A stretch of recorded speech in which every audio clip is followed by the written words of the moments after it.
Olá, meus queridos amigos, sejam bem-vindos a mais um episódio de Maus Hábitos. Estamos aqui de volta depois de um interregno bastante longo, talvez o nosso maior interregno até agora. Pedimos desculpa pela demora no regresso, mas tivemos aqui que reestruturar muitas coisas. Para quem nos está a ouvir pela primeira vez, o meu nome é Martim Torres, eu sou músico, também fotógrafo, e este podcast é uma co-parceria com o meu querido amigo Hugo Zagalo, que eu vou deixar que se apresente a si próprio. Olá a todos, bem-vindos ao segmento vídeo e ao novo podcast. Série... ainda não decidimos. Quer chamar a isto Série 2? Nós estávamos a ter esta discussão antes de começar o episódio. Eu que é, gosto dos números a subirem. Exatamente, ou seja, este seria o episódio 57, mas como estamos a começar uma nova temporada, entre aspas, com vídeo e não sei o quê, poderia fazer sentido chamar a isto a segunda temporada, o primeiro episódio da segunda temporada. Poderia, sim.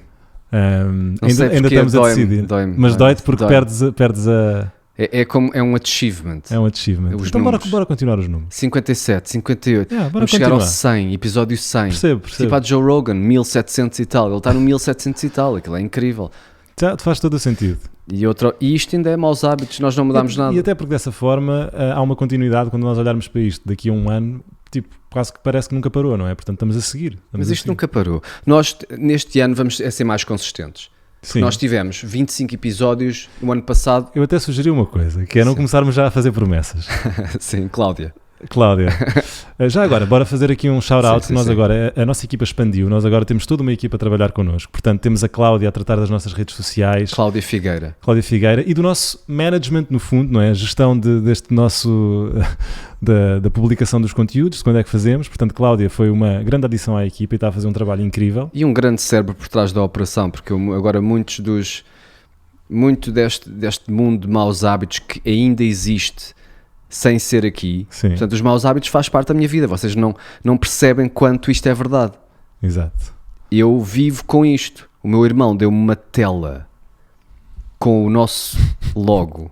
Que está incrível. Trouxe esta tela, não? Mas não. Em amarelo, naquele amarelo exatamente perfeito, porque o meu irmão dá mesmo prendas sentidas. Sim. Ele gosta mesmo de dar. É raro. A maior parte das pessoas não dão assim. Sim. E eu olho para aquilo e há um prazer qualquer. Eu percebo. É como se fosse um filho. Isto filho. É o nosso filho. É o nosso filho. Sim. Meu amor. Pois é. Estou muito orgulhoso deste nosso filho. Mas deixa-me aqui em live, e já vamos continuar a agradecer a nossa equipe e a apresentá-la, mas é fazer-te um agradecimento especial a ti. Porque verdade seja dita, tu estás a carregar isto aos ombros, sobretudo nestes últimos meses. E eu agradeço-te muito por isso. Porque este meu querido amigo, e vocês não sabem, tem sido mesmo um amigo verdadeiro. Não só por segurar o podcast aos ombros, como por me acompanhar num momento difícil da minha vida. Obrigado por isso, Hugo. Queria mesmo agradecer-te do fundo do coração. Sim. És um bom amigo e és um excelente profissional e fazes um grande trabalho aqui. E obrigado por isso. Portanto, fiquem a saber que este podcast está de pé e continua vivo e cada vez com mais força, graças ao Hugo, e és a força motivadora que me dá vontade de melhorar todos os dias. Uau. Pá, é verdade. Incrível. Obrigado por dizeres isso. És uma inspiração. Epá, fogo. És uma inspiração. Eu podia dizer exatamente o mesmo. Sim, mas não precisas de retribuir este elogio. Mas espera, não, o podcast não existiria sem ti, toda a gente sabe isto. Sim, mas é verdade. Mas depois não, é porque sabes... Não, espera. Sim. É porque eu agora, por exemplo, estou a pensar em começar uma coisa eu próprio. E estou-me a embater contra todas as barreiras do perfeccionismo habituais que vivem dentro do meu cérebro. Pois. E o que tu me libertaste foi aí. O que tu me libertaste foi põe. Tipo, está feito, vamos pôr. Eu ainda me lembro da primeira vez que tu escolheste a música. Sim. Ouviste para aí 3 e disseste, gosto desta, bora. E eu, não queres ver todas do artlist inteiro? Exato. Estás a ver? E então é essa flexibilidade e essa liberdade que eu acho que nós nos balanceamos muito. Vocês perdoem esta longuíssima introdução. Foi como no início, lembras-te? Quando começámos o podcast mesmo, também gravámos um episódio que nunca publicámos. Pois foi. Para já deixa-me fazer uma ressalva, tu para já estás com um look novo e a favorecer o mustache. Sim, a focar no mustache. É um look mais leve. Sim. Que eu gosto. Não, mas isto é o teu papel de me trazer à terra? De me ancorar, sim. Ancorar. Se nós fôssemos um balão... Ancorar é uma palavra muito bonita. Ok, de ancorar, sim. Porque é um prender quase de propósito. Tipo, é um prender que é amoroso. É uma âncora. Uma âncora também traz segurança, não é? Sim. É um prender que não é, porque tu disseste, algemar, não é? Seria não, tu até há uma metáfora melhor do que essa que eu não sei qual é, mas sim, eu talvez seja o vento que sem a âncora não existe, ou sem a vela. Aliás, tu és a vela. Não, a vela é o podcast. Deixa-me só, muito rapidamente, dar aqui uma apresentação do resto da nossa equipa, e perdoem esta extensa introdução, mas eu sinto que os inícios de temporada, entre aspas, requerem introduções longas. Vamos agradecer à Jo, a Joana, que é agora a nossa copywriter, se podemos assim dizer, é quem escreve todos os textos dos nossos posts de Instagram, e eu recomendo muito que sigam o nosso Instagram. Joana Moraes Miranda, no Instagram. Joana Miranda. E ela tem uma página que vocês têm que seguir, porque é uma poeta do mundo moderno. E eu acho que tu tens um papel aqui muito importante, porque acabaste por ser um emancipador, ou um impulsionador da emancipação da Joana nas redes sociais e como escritora, não é? Te puxaste pela arte dela, e tu tens esse talento, porque não é a primeira pessoa a quem tu fazes isso, não é? Tu consegues puxar das pessoas os talentos. Mas isso vem deste podcast, sabes? Do tópico deste podcast. Não, o podcast... do podcast propriamente. Sim, do podcast ser o pedaço da minha vida que me traz mais significado. Sim. E o que me traz menos dinheiro. Aliás, traz-me negativo dinheiro. Porque custa dinheiro. Pois. Ainda, então, mas neste momento. Diz? Neste momento ainda, mas eventualmente sim, isto poderá ser. Vamos sim. Quer dizer, já temos os patronos, já temos uma página de Patreon, que aliás vocês, se não são patronos ainda, podem tornar-se patronos e apoiar o podcast. Deixa pôr o brilho no olho. Vamos falar também da Catarina, que está agora vai começar a tratar Catarina da produção. Beja. Catarina Beja, que está a começar a tratar da produção dos eventos que nós iremos fazer. Ela é produtora e, portanto, obrigado, Catarina, por ter juntado à equipa também. Ainda temos o Miguel Cação, que é o nosso Big Mike, que é o nosso cameraman, que hoje não está aqui, portanto nós hoje estamos a controlar tudo by ourselves. Nós aqui no podcast somos uns ávidos amantes do desenvolvimento pessoal. Aliás, foi aqui que tudo começou, com um livro chamado Hábitos Atómicos, que nos mudou um bocadinho as vidas, porque nos deu esta vontade de nos conhecermos melhor e de nos melhorarmos todos os dias.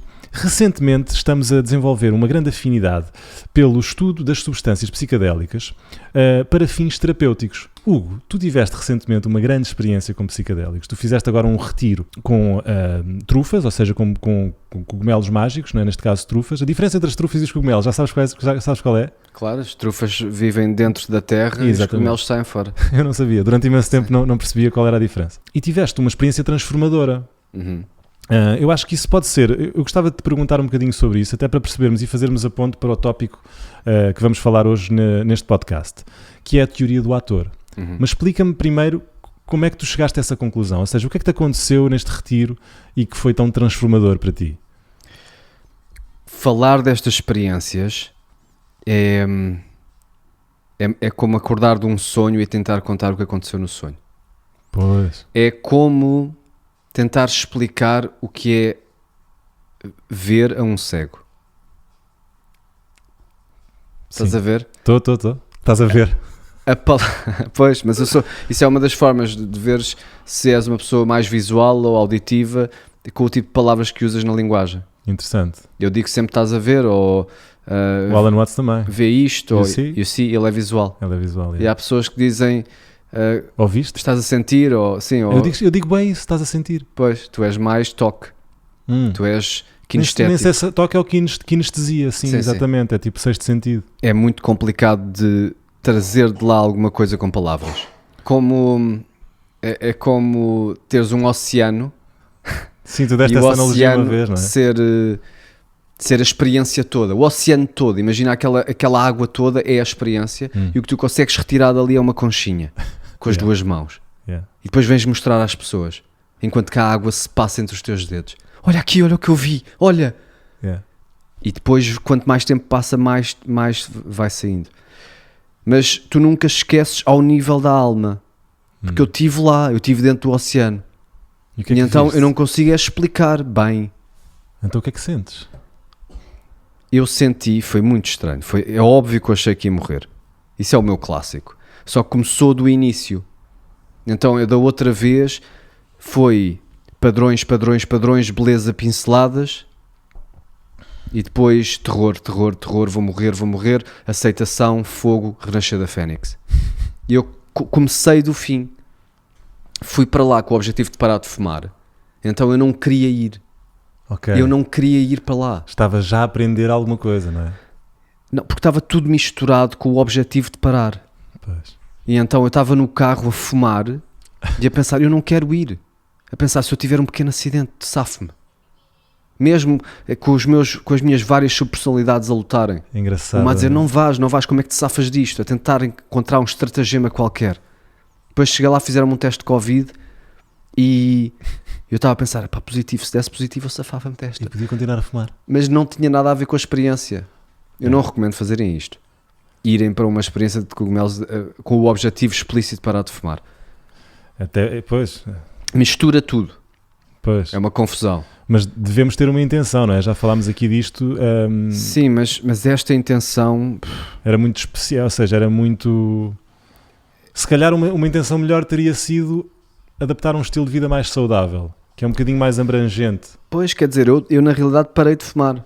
Ok, então... Portanto, em termos de resultados, está lá. E se calhar essa dificuldade, esse renascer que tive, essa sensação de morte que tiveste, foi mesmo a dificuldade do teu corpo a gerir isso e tiveste que passar por esse processo de morte, não? Não, eu acho que foi mais em respeito à experiência que eu parei de fumar. Sim. Porque eu acho que estas experiências não se importam por tabaco, não é assim tão específico. Pois. E então, eu estava lá, sentei-me e estavam as trufas a começarem a vir ter comigo. Eu fui lá buscá-las. Estava-me a sentar sempre a pensar, eu não quero isto, eu quero fugir, eu não quero isto, eu não quero.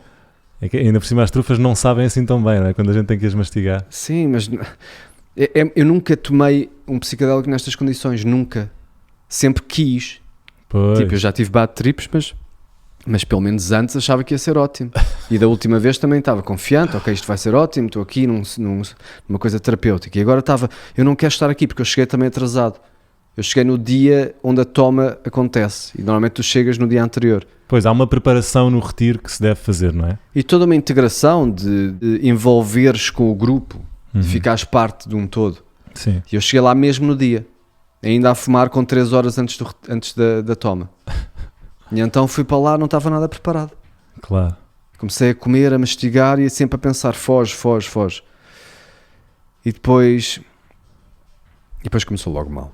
Tipo, começou logo péssimo. O que é que Começou aconteceu? logo, estou torto, exatamente como na outra experiência, não é? E fiz Sentias que havia algo de errado com o teu corpo, é isso? Sinto que mas descreve-nos essa sensação, porque eu estive lá no outro retiro e vi, tu repetias muito a frase de que era, está tudo bem comigo, há algo de errado no meu corpo. É que estou torto. Que as coisas não estão no sítio certo. Exato. Era isso que tu dizias. Que o coração está em baixo, que as costelas estão em cima. E isto começou tão rápido que eu ainda estava completamente consciente, a saber que não é real. Pois. Mas ainda a sentir isto. E depois comecei, safa-te disto, anda. Estava a andar, a se ir andar. Estás a ver? Ok, vai ao fogo. Foi como uma pequena... Sabes quando vês episódios e tem aquela parte no início onde te mostram o último episódio muito rápido? Sim. Tipo, foi isso, previously. Sim.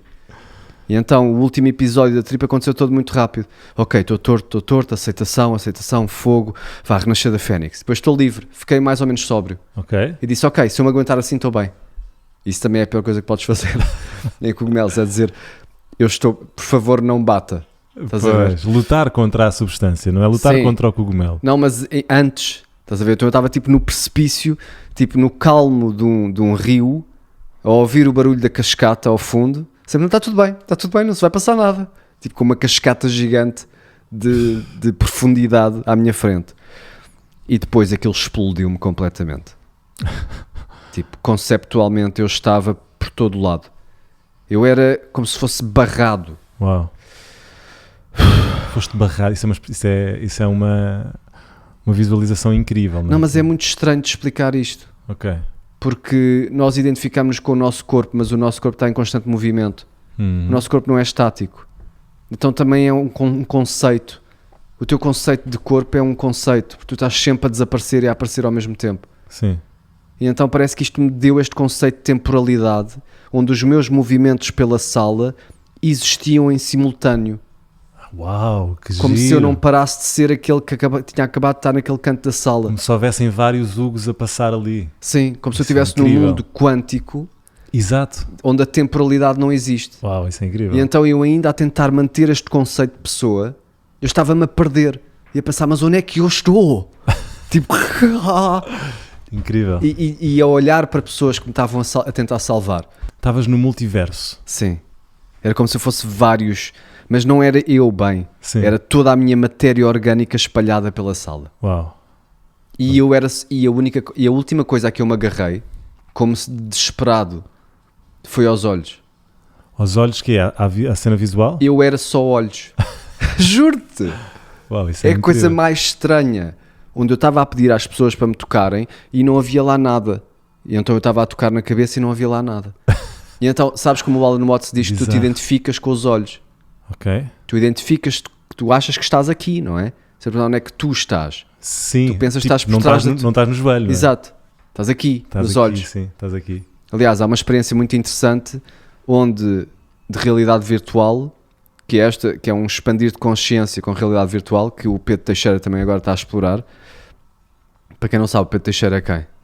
Pedro Teixeira, pá, um nosso querido amigo, que é um professor catedrático que está na liderança dos estudos e do desenvolvimento e da desmistificação das substâncias psicodélicas em Portugal. Tem um projeto SafeJourney.pt. incrível chamado SafeJourney.pt que vocês devem seguir e que vai ser nosso convidado aqui num dos próximos episódios no programa.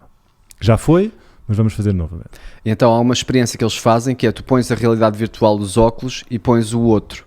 E outra pessoa, o teu parceiro, põe outro. E tu vês-te a ti da perspectiva do outro. Portanto, quando estás a ir cumprimentar, és tu que te estás a ir cumprimentar. Bem, isso é incrível. E então é um LOL. Onde é que eu estou? Estás a ver? Sim. Porque tu te identificas muito com a visão. Nós somos muito visão. Pois somos. Nós somos animais, tipo, o nosso cérebro, a maior parte do cérebro está feito para a visão. Esse deve ser uma cena interessante porque, possivelmente, quando tu vais a falar a outra pessoa, estás a espelhar no fundo e estão os dois a fazer os mesmos movimentos. Será que a continuidade são vocês em... Há uma espécie de sintonia? Deve ser. Gostava muito de fazer essa experiência. Temos que experimentar, não é assim tão difícil. Sim. E depois, isso vem de uma experiência clássica para pessoas que têm os membros amputados e que Exato. têm dor fantasma. Pois, E isto cura. Portanto, imagina que não tens um braço e o que eles fazem é põem um espelho aqui e então tu estás a ver o teu braço esquerdo, põem um espelho no meio, esqueci-me que isto agora é áudio e tenho que explicar tudo. E então tu quando vês o teu braço esquerdo 2 vezes, estás a ver o reflexo dele Percebo. e sentes que está tudo bem, então a dor passa. Uau. Então nós somos muito facilmente... Enganar o nosso cérebro com a visão, não é? Pois, mas a questão é se é enganar ou não, porque a história que o nosso cérebro conta acerca da nossa constância corporal é uma ilusão. E é aí que o ego se agarra, é a ilusão de constância. É que tu és algo que é sempre a mesma coisa, quando na realidade tu és algo que está sempre a desaparecer e a aparecer ao mesmo tempo. Muito interessante. Estás em constante processo de aparecimento e desaparecimento. E então eu estava-me a agarrar aos olhos como se fosse a última coisa ali, da última corda antes de cair do arranha-céus. Pronto, e depois achei que me iam matar. Foi um filme durante 2 horas. Mas diz-me uma coisa, ao fim da experiência, ou seja, tu achas que isto foi de facto produtivo para ti ou construtivo de alguma maneira, ou foi só uma grande confusão e tu agora estás mais confuso? Não, porque aquilo é um contexto terapêutico. Sim, Tem pessoas a ajudar-te. Bem, paraste de fumar, não é? Que era o teu objetivo. Não, mas ainda lá, portanto, ainda neste momento, Sim. onde eu estou perdido e com medo de estar fora deste espaço tridimensional onde as leis da física se aplicam, porque todos aqueles padrões que nós vimos foram todos aplicados ao meu corpo orgânico. Então eu estava a ver tudo a acontecer, mas dentro de mim. Estás a ver o poder dos padrões psicadélicos, não é? Sim, claro. Eu apliquei isso tudo para dentro. Interessante. Muito estranho. Em vez de aplicar para fora ou para a imaginação, apliquei tudo para dentro. E então depois eu tive que me reconstruir de certa forma.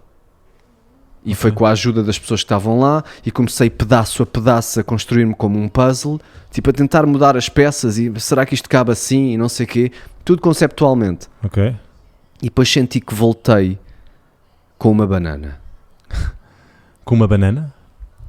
Uma pessoa que estava lá deu-me uma banana para a mão E foi isso que me relembrou. Primeiro, não foi tu és humano. É porque isto é antes de saberes eu sou o Hugo. Antes dessa ideia, eu sou Zagalo, eu sou o Hugo, existir, eu nem sequer era nada. Portanto, eu comecei como se fosse aquela evolução onde primeiro és o peixe e o peixe começa a andar devagarinho, sabes, aquela câmara rápida da evolução. Claro, o lagarto que se transforma em depois, macaco. E dei uma dentada e aquele doce foi como um clique. Voltaste. Não voltei como eu sou um animal, ao menos. Ok, porque eu estou a comer. Estavas na fase do macaco. Estou na fase do macaco, sim. Ok, era macaco. Depois comecei cada vez mais a olhar e a ver o que é isto. Mas a situação é que eu ainda sabia que tinha vindo daquele outro mundo. Portanto, eu tinha muita noção que era aquela manteiga esbarrada pelo universo. Tipo uma chuva de estrelas. Como é que tu interpretas isso? O que é que achas que isso se traduz? Qual é a explicação para toda essa informação e essa sensação? Será que há alguma coisa? Tiraste alguma conclusão daí? Uma das coisas que eu tirei, que é muito estranho, foi porque eu achava que ia morrer, eu estava a achar que ia morrer a qualquer momento, e uma das coisas que não é que eu acho que isto seja verdade, mas o que eu senti foi que a consciência não desaparece. A consciência não desaparece quando mesmo morres, não quando morres. Sim. Ok. Isso é uma conclusão interessante. Não, mas não é como se eu tivesse a tirar ilações daqui. Okay. É possível que seja uma ilusão, mas o que eu senti foi isto, claramente. Que a consciência é algo mais que é porque vai para além desta encarnação da matéria, que sou eu. Sim. E que, de certa forma, vive sem matéria também. Take from this what you will. Não estou a dizer que tu vives depois da morte, porque eu naquele espaço não sei quem sou. Portanto, este personagem do Hugo já não existe. Portanto, se tu te identificares com o personagem, tu não vives para sempre. Sim, percebo. Se tu te identificares com esta consciência, com este pedaço de alma, é possível que isto exista. Pá, é possível. É que isto nem sequer é assim tão longe. Sam Harris, o estudo da consciência chama-se o Hard Problem. Ninguém sabe o que isto é. Pois é. Ninguém sabe. Pode ser tudo. Tu disseste-me em off que chegaste à conclusão, uma conclusão muito interessante, que esta experiência te fez ver muito claramente como nós estamos perdidos nos nossos atores. Falo da teoria do ator que o Alan Watts descreve em muitas das suas palestras e que eu gostava de me explicasses como é que tu entendeste isso na tua experiência. Porque depois, quando voltei, depois de ser um macaco, comecei a ver aquilo tudo, depois de ter passado por aquilo que eu achei que foi uma vergonha, porque eu fiz um filme, uma cena, no meio de toda a gente, e então eu estava completamente livre, porque já me tinha envergonhado, e então agora podia fazer o que quisesse, e estava de volta, e então comecei a encarnar os papéis mais distantes daquilo que eu vi que era, daquela consciência universal, e então fiz a história da dança, das danças mais de controle. Eu estava a fazer, mas eu não danço assim. Mas começaste a dançar? Estava a dançar por todo lado, ia cantar, ia fazer beatbox e tipo aquilo era o meu mundo, porque toda a gente já estava a ir para baixo. Então aquilo ficou tudo meu.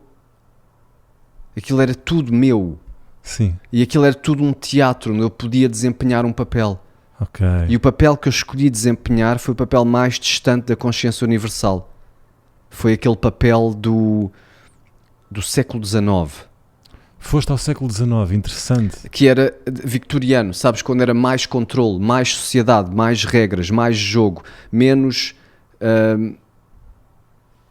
espiritualidade. Pronto, é o cúmulo da sociedade, não é? Com imensas regras. Lembras-te daquilo do Alan Watts, onde ele diz que as pessoas que tu dizes que são fora são as pessoas que vão aos retiros e que são espirituais e que... São os malucos. Sim, os malucos. Yeah. Mas na realidade é ao contrário. Os malucos são aqueles que estão mesmo perdidos no jogo. Sim, percebo perfeitamente. Portanto, é isso que eu fiz. Mas mesmo sabendo, ainda tendo aquela memória que eu era o todo, foi muito giro brincar a estes papéis.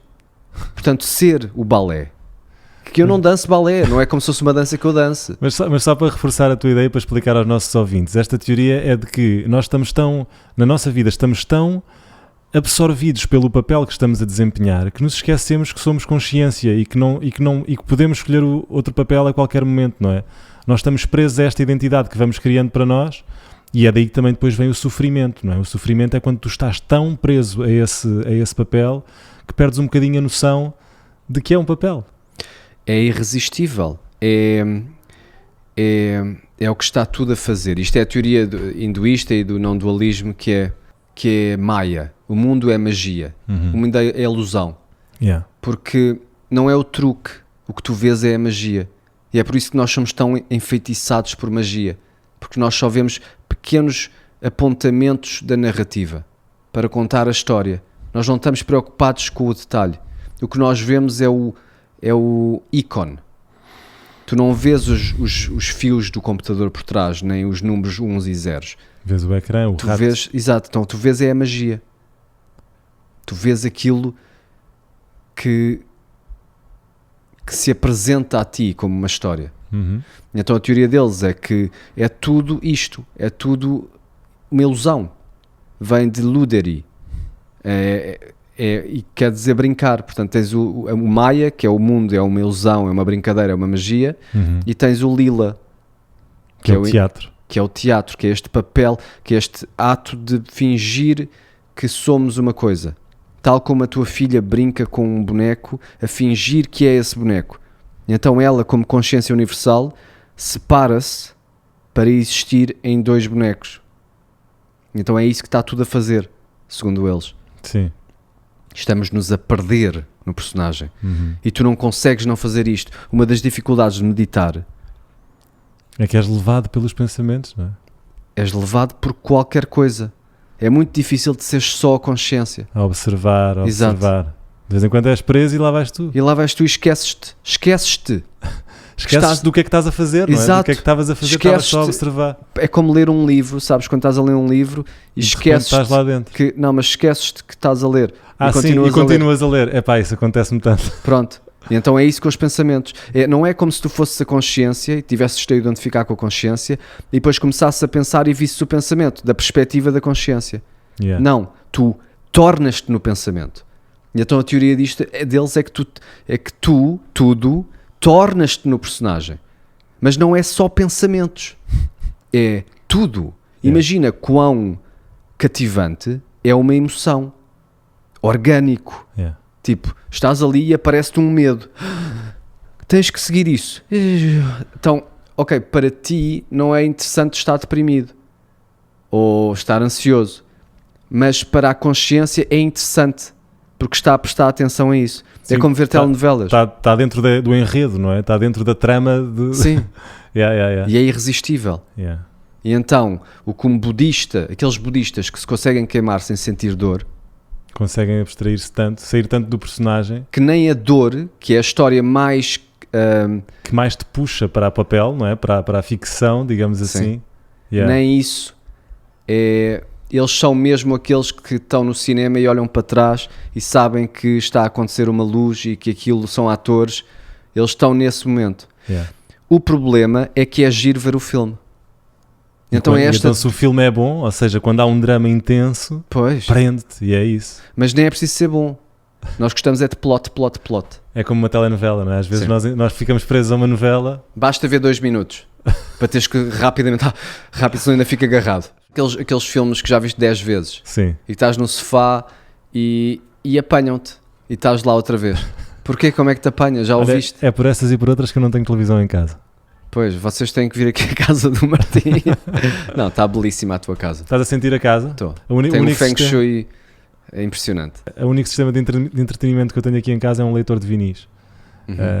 E a aparelhagem não está muito boa, tenho que ir a arranjar. Portanto é um leitor de vinis. É uma casa. Há aqui, sente-se uma certa paz. Sim.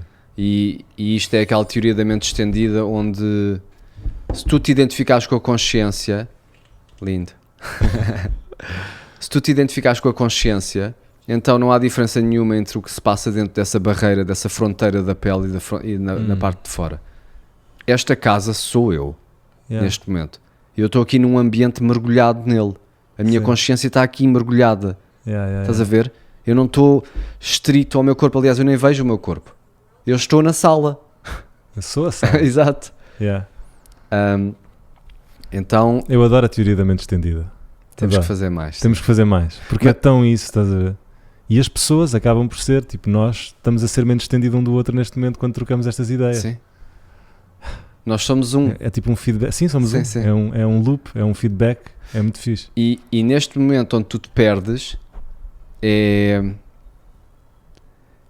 que é isso, é essa contradição que nós temos que falar, que é giro, perdeste no filme, portanto, perdeste neste momento que nós tivemos agora, Para voltar a ser. mas para te perderes tens que te esquecer. E então nós sofremos por causa disso. Porque nos esquecemos. Mas tens que te esquecer para gostar. Portanto, quando tu estás a surfar, tens que te esquecer que és o Martim e tornas-te na onda. Então perdes-te na onda. Um bom pintor, quando está a pintar, ele é a pintura. Ele está apenas a ser um portal através do qual aquela onda de criatividade está a descer como um riacho e a aparecer ali.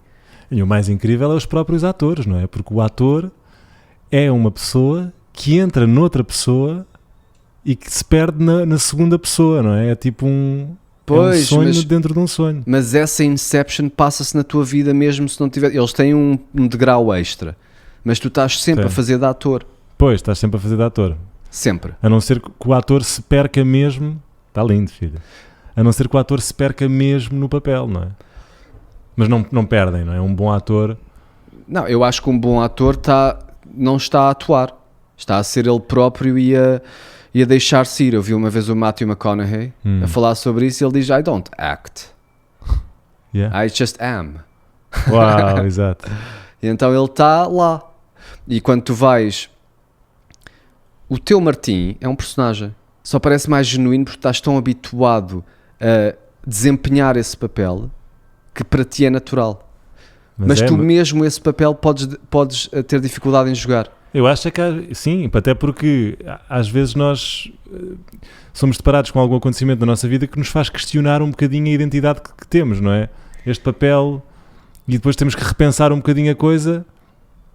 E portanto eu acho que sim, uma crise emocional, por exemplo, obriga-te mesmo a reanalisares o personagem que tu estás a fazer, não é? E a reconsiderar tudo o que está a acontecer na tua vida. Ou simplesmente um isolamento. Se ficares em casa deprimido durante 3 meses, já não vais ser tão bom a ir para a rua e fingires que és o Martim. Se tu estivesses na selva sozinho, o teu personagem social não existia. Ok. Ias ser mais um animal do que um ser humano. Ok. Porque não ias estar a falar, presumivelmente, não tinhas... Portanto, o papel social depende da sociedade. É um papel social. Faz sentido. E então, tu precisas do teu personagem, do teu... Como é que se chama o segundo ator?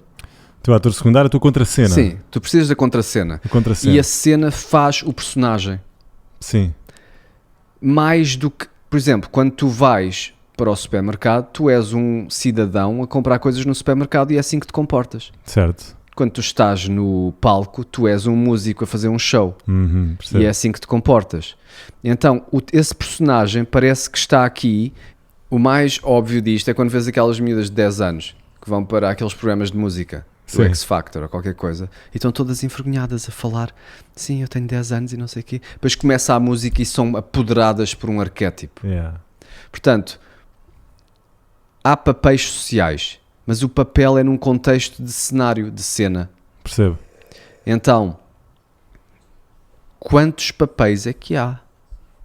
Essa é a pergunta, porque não há infinitos. Mas vamos entreter esta ideia, não necessariamente por ser real, isto é o que o Terence McKenna dizia sempre, mas só porque é muita gira. Ok. Portanto, na Grécia Antiga, quantos deuses havia? 12 deuses. 12 deuses do Olimpo. Do Olimpo. Tens 12 deuses do Olimpo, não é? Sim. Porquê que são 12? Porquê? Não sei. Pois. Mas são 12 e cada um representa uma situação ou um estado de espírito, ou parece que aqueles deuses também se apoderavam de ti. Estão ligados a elementos também, porque tens o deus da água, que era o Zeus, não é? Tens o deus do fogo, tens os deuses, também está relacionado com os elementos, não é? Sim, ok, mas por exemplo, quando tu dizes que Deus está dentro de ti, também podes dizer que o diabo está dentro de ti. Sim. Não é? Que ele está a agir pelo diabo. E então aí estamos só a dividir em 2. Agora imagina bom versus mau, sim, não é? Depois há várias subdivisões e chegámos a uma divisão que é os 12. E os 12 aparecem em muitos sítios. Não é só na Grécia Antiga. Se fores estudar narrativa ou escrita ou desenvolvimento de história na universidade, uma das aulas é os 12 arquétipos da literatura. Isto não foi Jung que disse, mas tu tens 12 tipos de personagem. Não são infinitos. são 12. Interessante. Ok? Este 12, se fores à Bíblia, está em todo lado. Tens 10 mandamentos. Ah não, mas na última ceia eram 12 apóstolos exatamente. e o 13º era o Judas. Exatamente. Vem daí o número do azar, se O calhar. número do azar é o 13, porque o número 12 simbolicamente quer dizer o número da perfeição, o número da unidade, o número do completo, a ordem cósmica. 12 horas num dia? 12 horas num dia, 12 horas à noite. Ah, 12 lunações durante o ano. ok. 12, o Júpiter demora 12 anos a fazer uma órbita. É por isso que há 12 signos chineses, há 12 constelações, Há 12 signos, não só chineses. há 12 signos, 12 meses, há 12 meses, 12 passas que comemos no há Natal. 12 passas, há uma dúzia, Há uma comes dúzia. sempre dúzia. A forma como se contava antigamente era assim. Ah, tu falaste-me disso, não é? Portanto, é meter o... Para quem nos está a ouvir só, é contar com o polegar as dobras que cada dedo tem. E se vocês virem, são 3 dobras em cada dedo, que dá um total de 12 com estes 4 dedos. Com a mesma mão. Portanto, põem a vossa mão em concha virada para vocês e com o próprio polegar da mesma mão contam 3 ranhuras em cada dedo. E assim podes contar 12. 3 de cada vez. Yeah. 3, 6, 9, 12. Uhum. E vendiam-se dúzias, não é? A malta não dizia, dá-me aí 10 castanhas, dá-me uma dúzia. Sim. Interessante. Pá. E o mais impressionante... Não, deixa-me só dizer mais. Portanto, na Bíblia o 12 está por todo lado. Mais coisas da Bíblia. Tens as 12 tribos de Israel, que foram criadas pelos 12 filhos do Isaac, que das 12 tribos apareceram 12 mil pessoas, ou foram salvas 12 mil pessoas, ou qualquer coisa. No Islão também tens 12 descendentes reais do profeta. No hinduísmo também tens. O chakra do coração tem 12 pétalas. Ok. O macaco tem 12 nomes, o deus macaco. O deus do sol tem 12 nomes. Bem, tu fizeste uma pesquisa intensiva. Está em todo lado. É impossível de escapares. O 12 está em todo lado. E o mais impressionante é que em estudos de psicologia social que analisam a dinâmica do grupo, eles verificam que ao fim de 12 os grupos tendem-se a subdividir em subgrupos. Sim. Portanto, um grupo tem um limite de capacidade. Ok. E quando chega ao 13º elemento já começa a quebrar. Quebrar esta... E então o 13 é o número do azar por isso. Isto começou na filosofia, na mitologia nórdica dos Vikings. Porque Loki era o 13º deus. Sim. E esse deus foi quem veio desregular ou desarrumar aquela ordem cósmica dos 12. Incrível. Portanto, imagina mesmo, vamos só mesmo imaginar que isto é real. Sim, Imagina que podemos ver das duas perspectivas. Se nós nos identificarmos com os personagens, connosco, com este corpo humano aqui, nós estamos a encarnar arquétipos, não é? Portanto, a miúda de 10 anos, quando está a cantar, está a encarnar o arquétipo. Da cantora. Mas da perspectiva de cima, é os arquétipos que estão a brincar connosco, Interessante. que estão a pegar em ti e a animar-te, como se fosses... Como a tua filha quando brinca com os bonecos. Exatamente. E se subdividem. E depois há limites de quem é que pode ser quem, não é? Só tens um líder por grupo. É. Portanto, aquele arquétipo naquele grupo de 12 só pega numa pessoa. Por definição, só há um líder. Sim. E depois também as pessoas se cancelam. Só tens um bobo, só tens um palhaço num grupo. E há uma pessoa que se calhar tem essa sintonização apurada para esse arquétipo, mas está num grupo onde há um que tem ainda mais. Então ele ganha com a sintonização e ele fica aquele personagem. Porque tu não precisas dos dois. E no tempo dos caçadores-recoletores, nós andávamos em grupos pequenos. De 12, possivelmente. Possivelmente Ou próximo de 12. disso. Ou se calhar eram grupos maiores, mas que se subdividiam. Tu sabes isto na escola. Tu quando ias, criavas um grupo. O grupo pode ser de menos, mas 12 parece que é, ok, está cá tudo. É muito estranho pensar assim, que estão a brincar connosco, que algo nos está a animar. Por exemplo, tu tens 12 pares de costelas. Não sabia. E uma dessas costelas fez a Eva, não é? Na Bíblia. Portanto, imagina que tens 12 pessoas para fazer. Percebo. Ainda mais insano, e agora apertem os cintos que vamos aqui descolar para a estratosfera. Bora. Física quântica. Adoro. E é preciso ter sempre cuidado quando as pessoas dizem esta palavra, mas vejam bem esta. Física quântica, a primeira teoria de física quântica foi a string theory, já ouviste falar? Sim. A próxima teoria, o desenvolvimento dessa teoria foi a M-Theory, the mother of all theories. Foi aquela que ia unificar as teorias todas. E a teoria seguinte chamou-se a F-Theory, the Father Theory. E essa última teoria da física quântica, que é a matemática que está a ser utilizada agora para a teoria para unificar tudo, adivinha quantas dimensões a teoria contempla? Vou assim, take a wild guess e vou dizer 12. 12 dimensões. Okay. E a matemática precisa de 12 dimensões e colapsa para além de 12 dimensões. Portanto, imagina que há 12 dimensões que são habitadas cada uma por um tipo de arquétipo ou uma força qualquer. Ou imagina que isto está tudo a brincar desde o início assim, onde estamos todos a fazer aquilo que a tua filha faz ao se dividir e ser 2 bonecos.